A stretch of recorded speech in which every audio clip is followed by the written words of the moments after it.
טוב, אז ערב טוב וחודש טוב. Nous sommes dans la deuxième paracha de la préhistoire de l'humanité. Bereshit, Noah, c'est l'histoire de 20 générations jusqu'à ce qu'Abraham Avinu arrive à la paracha de Lech Lecha. Avant d'étudier le sujet ce soir de la tour de Babel, je voudrais rappeler deux principes très importants dans l'étude de la Bible, de la Torah, du Pentateuque, évidemment de tous les textes prophétiques. Deux principes, à mon avis, qu'il faut avoir toujours en tête lorsque, surtout, on étudie les événements historiques que la Torah nous raconte. Je commencerai par le deuxième principe pour mieux comprendre le premier. Deuxième, c'est que la Torah nous raconte des événements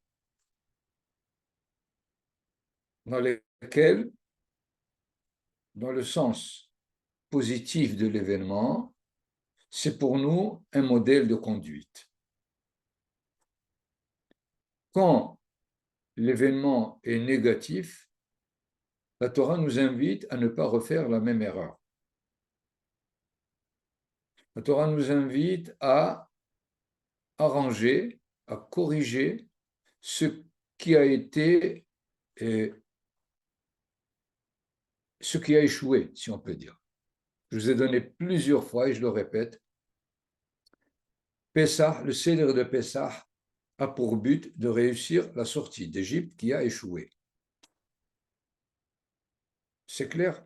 Ce n'est pas pour nous rappeler qu'il y avait une sortie d'Égypte, mais pour nous dire, cette sortie d'Égypte, il faut étudier évidemment les éléments d'échec. Elle a réussi quelque part, certainement, il n'y a aucun doute. Elle n'est pas totalement échec, mais quelque part, elle a échoué. Et donc, la Torah nous invite, à travers la mitzvah elle-même du Seder de Pessah, de réussir. Donc là, le deuxième principe que j'ai déjà annoncé au début, pour maintenant revenir au premier principe qui exige de nous de comprendre ce que la Torah raconte dans l'événement. Parce que si l'on est, si on doit contribuer à la réussite de l'événement ou au modèle positif, nous devons comprendre ce que la Torah nous dit. Étant donné que la lecture en hébreu ou dans une traduction nous donne l'impression de récit qui est banal, qui finalement nous laisse étrangers presque à ce qui est écrit. Nous avons étudié les fois précédentes, par exemple, le cas de Noah qui a planté une vigne et qui a bu du vin et qui s'est saoulé. Qu'est-ce qui s'est passé? Ham, son fils, il a vu la nudité de son père, c'est comme ça qu'on traduit, et de là, dès que son père Noah s'est réveillé, il l'a maudit. Mais pourquoi il l'a maudit? Qu'est-ce qui se passe? Qu'est-ce qu'il a fait? Il a vu, est-ce qu'un fils ne peut pas rentrer dans la salle de bain avec son père? Pour ça, il faut maudire son fils pour des générations, lui dire qu'il sera esclave d'esclaves de Shem et de Yéphet, ses frères. Vous comprenez donc que le texte lu au niveau d'un sens littéral est vide de message. C'est pour cela que je voulais encore prendre un exemple beaucoup plus, j'allais dire flagrant au niveau de l'hermétisme du récit lui-même, qui est celui de la tour de Babel. Qu'est-ce que la Torah nous raconte? Nathan, donne-nous le texte lui-même. C'est au chapitre 11, au début du premier verset. La Torah commence par dire Vayi kol haaretz safa ehad udvarim ahadim. Traduction, toute la terre avait une même langue et des paroles semblables. Ça nous dit quelque chose? Rien du tout. Et pourtant, c'est sur ce verset que les Hachamim vont construire tout ce qui va se développer. Surtout que le Vaïhi est un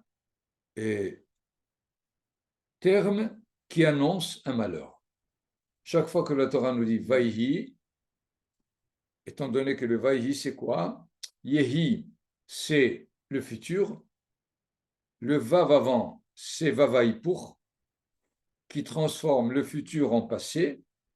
C'est-à-dire, si le projet est déjà renvoyé au passé, c'est un dégât. Donc, la traduction ne peut pas rendre ces éléments qui sont cachés dans le verset. Deuxième verset, Vayi benos'am mikedem, vayimtseu bik'a be'eret shinar, vayeshevu sham. Or, en émigrant de l'Orient, les hommes avaient trouvé une vallée dans le pays de Shinar, Sénar, et s'y étaient arrêtés. La Torah nous dit Vayeshevu sham. Ils se sont installés, ils ne se sont pas arrêtés. S'arrêter, c'est pour se remettre en route. Vous voyez que même la traduction est très inexacte. ויאמרו איש אל רעהו הבה נלבנה לבנים ונשרפה לשרפה ותהי להם הלבנה לאבן והחמר היה להם לחומר. Traduction, ils se dirent l'un à l'autre, ça, préparons des briques et cuisons-les au feu, et la brique leur tint lieu de pierre et le bitume de mortier. Verset 4, ויאמרו הבה נבנה לנו עיר ומגדל וראשו בשמיים. Ils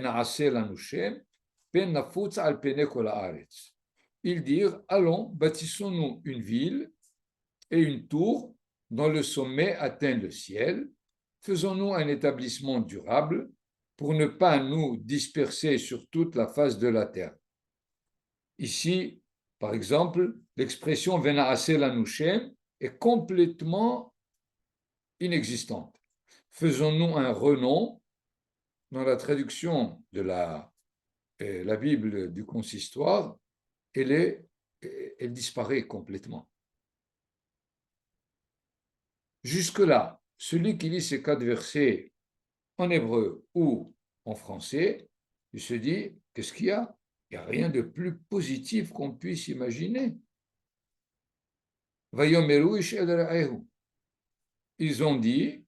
Ils se sont dit les uns aux autres. Rachid dit une nation à l'autre. C'est merveilleux. Les nations se collaborent ensemble pour mettre sur pied un projet. Quel projet? Nivne la noir. Ils veulent construire une ville ou un espace habitable. Donc, il y a là une société, une communauté, une collectivité, c'est merveilleux. Migdal, qu'est-ce que c'est Migdal? Une tour. À quoi peut servir une tour? Par exemple, à un point de référence, un centre de coordonnées, si on peut dire. Que tout celui qui est très loin voit la tour tellement haute, il sait qu'il est proche de la ville, il se dirige vers un lieu habitable. Verosho Bashamayim, une tour dont le sommet atteint le ciel, ça peut être une belle image, mais traduisons-la positivement. ils veulent atteindre la spiritualité.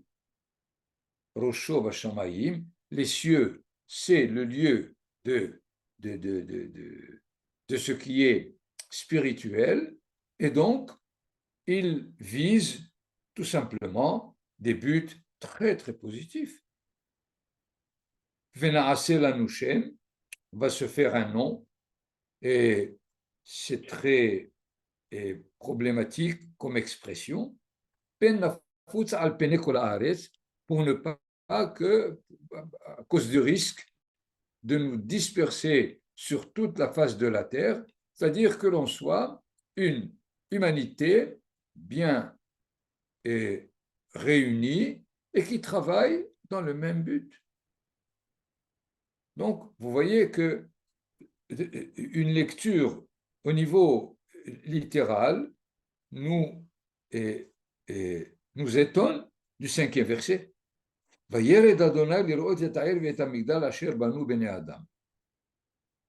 Et le Seigneur descendit sur terre, sur la terre, voir la ville et la tour que bâtissaient les fils de l'homme. Et pourquoi il est descendu? Mais pourquoi il s'intéresse? Mais déjà, au verset 6, ויאמר אדוני הן עם אחד ושפה אחת לכולם, זה החילם לעשות, ועתה לא ייבצר מהם כל אשר יזמו לעשות. Il dit, voici un peuple uni, tous ayant une même langue, c'est ainsi qu'ils ont pu commencer leur entreprise, et dès lors, tout ce qu'ils ont projeté le réussirait également. Pourquoi pas? Verset 7, Hava nereda venavelasham sefatam, asher lo yishme'u, ish sefat ra'ehu. Or ça, paraissons, et si même confondant leur langage, de sorte que l'un n'entende pas le langage de l'autre. C'est-à-dire que dans le texte littéral, Akadosh Baruch Hu veut leur brouiller leur projet. Qu'est-ce qu'il y a? Pourquoi? Qu'est-ce qu'ils ont fait d'incorrect? Et même, verset 8,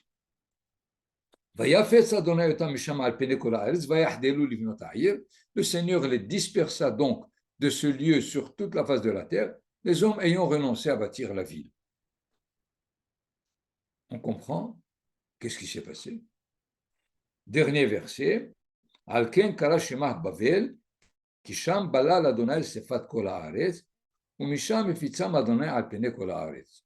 C'est pourquoi on l'a nommé Bavel, parce que là, le Seigneur confondit le langage de tous les hommes, et de là, l'Éternel les dispersa sur toute la face de la terre. Donc, nous sommes d'accord que cette lecture ne nous donne pas du tout la profondeur, si on peut dire, de ce qu'est leur projet qui a été arrêté, annulé à la limite, par le Créateur lui-même. Je voudrais prendre maintenant quelques versets du chapitre précédent, ça c'est le chapitre 11. Nous sommes au chapitre 10, le verset 7, qui nous dit « Les enfants de Couche », n'oublions pas, Couche, c'est l'un des fils de Ham. Noah avait 3 enfants, Shem, Ham et Yefet.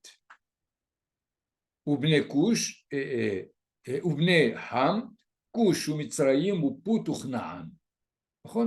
Et alors, la Torah sépare Couche et nous dit les enfants de Couche, Seba, Havila, Savta, Rama et Savtecha, Ubne Rama, Sheva ou Dedan. Bon, je ne sais pas ce qu'on doit en faire, mais voilà que la Torah continue en mettant le point sur Couche lui-même, qui dit et Couche engendra aussi Nimrod, celui qui le premier fut puissant sur la terre. C'est-à-dire, on isole, on nous a dit que Couche a engendré plusieurs. Mais voilà qu'on isole quelqu'un qui s'appelle Nimrod, qui n'est pas cité dans les enfants de Couche, assez étonnant, celui qui le premier fut puissant sur la terre. Et de quoi il s'agit? le verset 9 qui nous dit « Uhaya gibor tsaïd lifnei Adonai » il fut un puissant ravisseur devant l'Éternel. C'est pourquoi on dit Al Keni Amar Kenimrod Gibor Tsaïd Lifnei Adonai.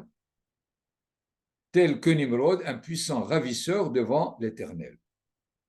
Fatehi Reshit Mamlachto Bavel, le commencement de sa domination, tiens, c'est pour l'instant, immédiatement, on découvre qu'il y a la réalité de royauté. Le terme Melech, Mamlacha n'a pas existé jusque-là, on ne l'a pas du tout entendu. C'est-à-dire qu'il y a quelqu'un qui s'appelle Nimrod qui veut être le dominateur de la région. Le commencement de sa domination fut Babel, celle qu'on va maintenant retrouver au chapitre 11. C'est-à-dire là, on nous annonce déjà celui qui va prendre sur lui le projet du chapitre 11. Et aussi, Erech Akad Vechalne Be'eretz Shinar. Vous vous rappelez, quand ils ont cherché une vallée, ils l'ont trouvé à Eretz Shinar, dans le chapitre 11. Il est donc nécessaire de raccorder ces versets au chapitre suivant pour que l'on puisse comprendre de quoi il s'agit. Finalement, qu'est-ce que la Torah nous raconte? Nous sommes à peu près 430 ans après le déluge et il semble, pour un premier commentaire, que l'humanité a été traumatisée du phénomène du déluge. Et donc, elle essaye de se protéger, elle essaye de faire à ce que ça ne revienne pas. C'est-à-dire, disons-le en d'autres termes, elle essaye, l'humanité, d'arrêter les phénomènes naturels qui risquent de le dévaster. Puisque le Maboul, c'est quoi? C'est ces pluies diluviennes qui ont effacé toute l'humanité. Et ils ont tiré comme conclusion que tous les 1656 ans, puisque de la création du monde au déluge, c'était 1656. Alors ils ont estimé que tous les 1656, il y aura une catastrophe, et alors il faut se protéger, se garer. Et qu'est-ce qu'ils ont fait? C'est comme ça que les commentateurs traduisent le verset qu'on a lu, Migdal Verosho Vashamayim, une tour qui montera jusqu'au ciel, c'est-à-dire nous allons livrer à la limite la guerre aux dieux qui essaient de dévaster l'humanité. Les Haramim nous expliquent que Migdal Verosho Vashamayim, tu peux faire une tour, mais pourquoi est-ce qu'il faut qu'elle atteigne le ciel? Et d'ailleurs, que ça veut dire atteindre le ciel? Le ciel est tellement haut, c'est des kilomètres. Ils ne vont pas faire une tour de kilomètres. Ils ne sont pas capables. Les Haramim traduisent Verosho Vashamayim, nous allons faire à la limite la guerre à ces dieux, étant donné qu'ils ne reconnaissaient pas le Créateur lui-même, et ils ont saisi le fait que les forces de la nature, qui sont des divinités, risquent encore une fois de s'insurger contre eux et de les détruire. Et dans ce sens, ils ont compris la relation avec la divinité comme une relation d'ennemis, de violence, et ils veulent réagir en essayant toute la technologie possible et imaginable pour essayer d'arrêter la catastrophe suivante. Voilà donc cette première interprétation que donne le Midrash et les commentateurs de Migdal Verosho Bashamayim, Venaase Lanu Shem. Et c'est là où la conséquence de ce qu'ils veulent faire, c'est de se faire une renommée en face du Shem Shamaim. Parce que nous verrons plus tard que Abraham Avinu, lui, Vaikra Beshem Adonai. Eux, ils voulaient donner à leur projet, la renommée, le nom de ce qu'ils voulaient réaliser dans le monde du Créateur, et ceci évidemment en rejetant la, la divinité suprême pour la divinité suprême elle-même. Ce qu'il faut ici revenir est au premier verset, le lire de plus près.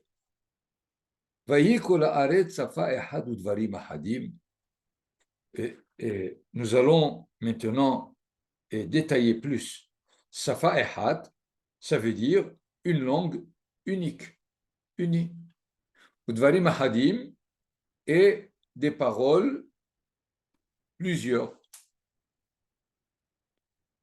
C'est comme s'il y avait ici une contradiction.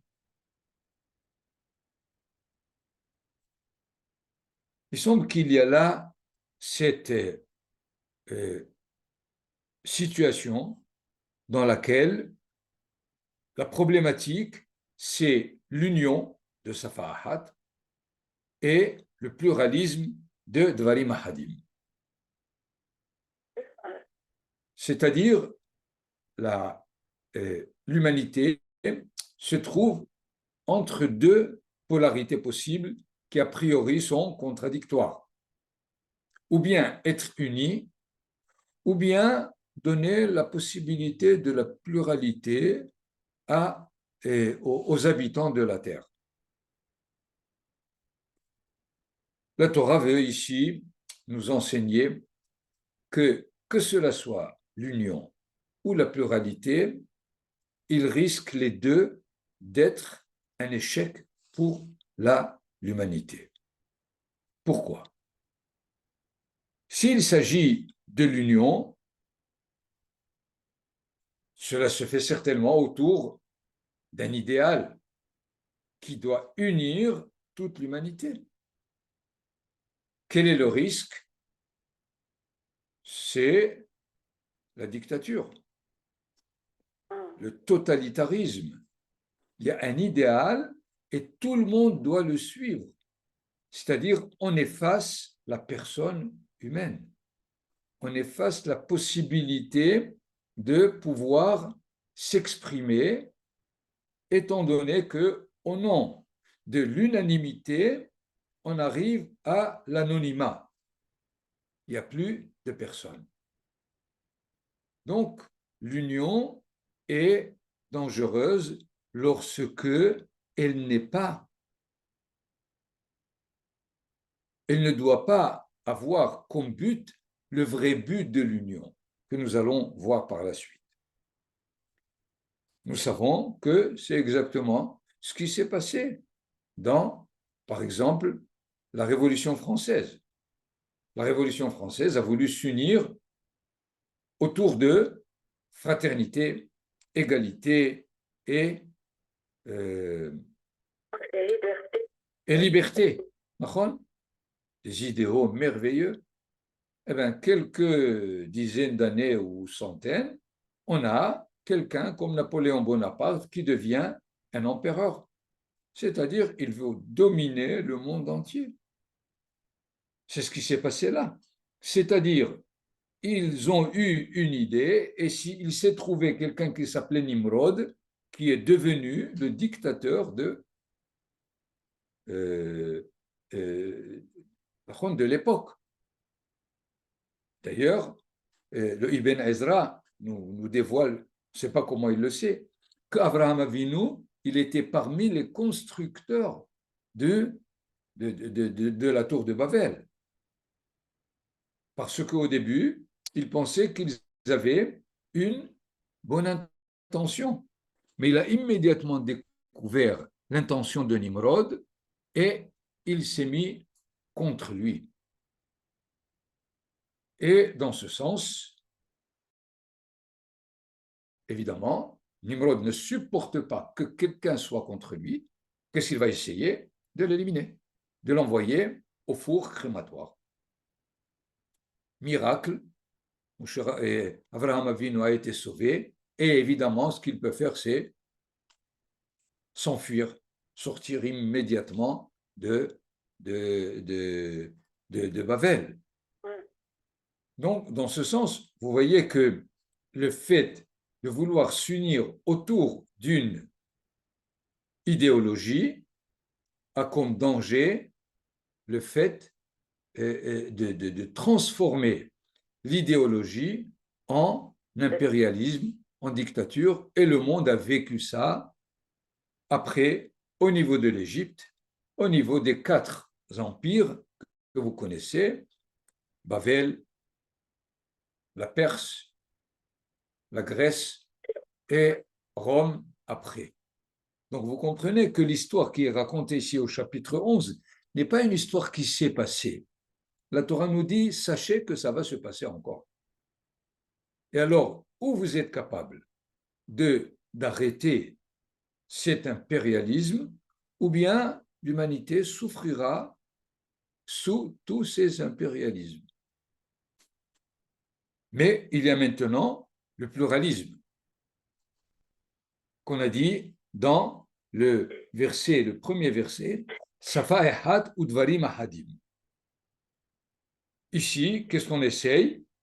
On veut donner la place à la personne, à l'individu, dans le but de garantir ses besoins et de les remplir. Et j'ajouterai ici, pour comprendre le danger du pluralisme, c'est de ne pas définir ses devoirs. On définit ses besoins, mais on ne définit pas ses devoirs. Conséquence, les guerres. Dans le cas de l'Union, il n'y a pas de guerre, puisque tout celui qui sera sous le dominateur, il restera, il fera sa vie. Mais dans le cas du pluralisme, c'est sûr que le premier danger, c'est la guerre. Pourquoi? Parce que chaque nation ou chaque collectivité a ses besoins qui risquent d'être des besoins antinomiques, contradictoires. Tout ceci, pourquoi? Parce que cela soit dans le cas de l'union ou du pluralisme, il n'y a pas un but à atteindre. C'est-à-dire le fait de reconnaître un créateur qui a créé son monde en vue de réaliser son projet, et étant donné qu'on le rejette, lui et son projet, alors on sera en train de nous balancer, l'humanité va se balancer entre ces deux polarités, ou d'un cas l'union qui arrive à l'impérialisme, ou le pluralisme qui aboutit aux guerres. Donc, il semble en tout cas que ce que Noah, après le déluge, a reçu comme promesse n'a pas été entendu. Pourquoi? Immédiatement après le déluge, Akadosh Baruch Hu intervient selon la Torah et il dit, plus de déluge, je traite une alliance avec l'humanité, et il a donné le signe dans l'arc-en-ciel. Évidemment, il a ajouté immédiatement une loi, c'est les 7 mitzvot noahiques. Donc, Noah a reçu, et il semble qu'il a transmis, mais 340 ans après, le monde ne veut ni alliance, ni loi. Et de là, immédiatement, la décadence, les échecs vont se poursuivre jusqu'à ce que arrive Abraham Avinu. Évidemment, Abraham Avinu va essayer de reprendre toute cette histoire, lui et ses descendants, pour essayer de la sauver. Donc, et c'est pour ça que j'ai dit, depuis le départ, il est important d'étudier et de lire les événements historiques de la Torah en vue de comprendre qu'est-ce qu'il y a à réussir à corriger dans l'histoire de l'humanité afin qu'elle aboutisse à ce qu'on appelle, chez les Hachamim, les temps messianiques, qui s'appellent Aharit Hayamim. Et je vous mets en garde de ne pas traduire Aharit Hayamim la fin des temps. C'est faux.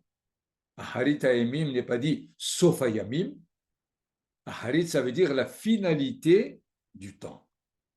Dire l'histoire évolue vers une finalité qu'il faut définir afin, évidemment, de la réussir. Donc, voyons ici combien est-ce que la lecture première nous semble d'une banalité, mais finalement, à travers presque chaque mot, on pourrait essayer de dégager ce qui s'est passé, pourquoi Kadosh Baruch Hu intervient et essaie d'arrêter ce projet, puisque ce projet, dans un cas ou dans l'autre, va arriver à un échec.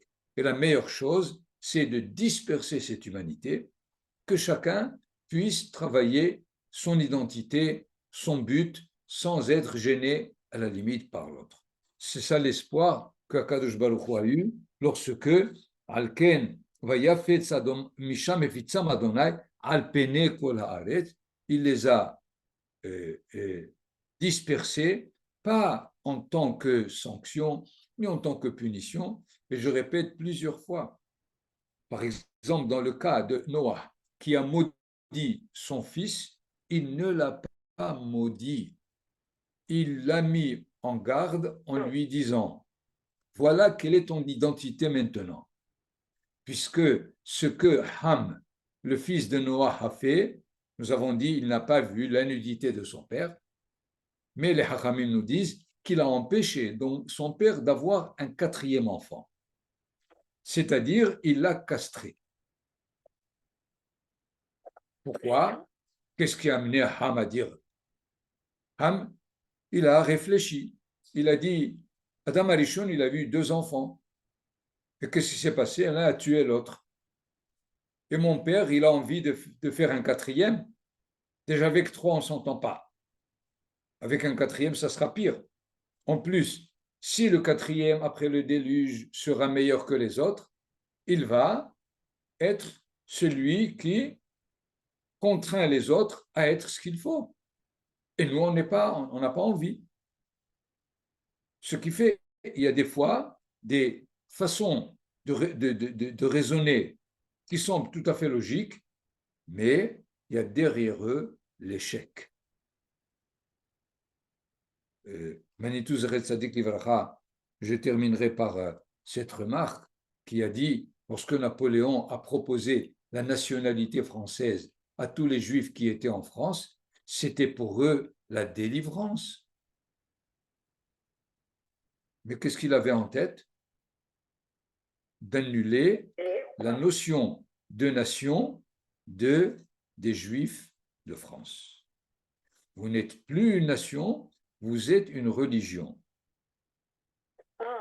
Et dans ce cas-là, il a détruit la nation d'Israël sans que les Juifs de France ne se rendent compte du piège qu'il leur tend. Et de là, évidemment, vous savez que la suite, c'est l'assimilation. C'est terminé, simplement. Tov, Kulechem Beruchim, nous avons encore quelques minutes, si vous voulez éclaircir une notion ou faire une remarque.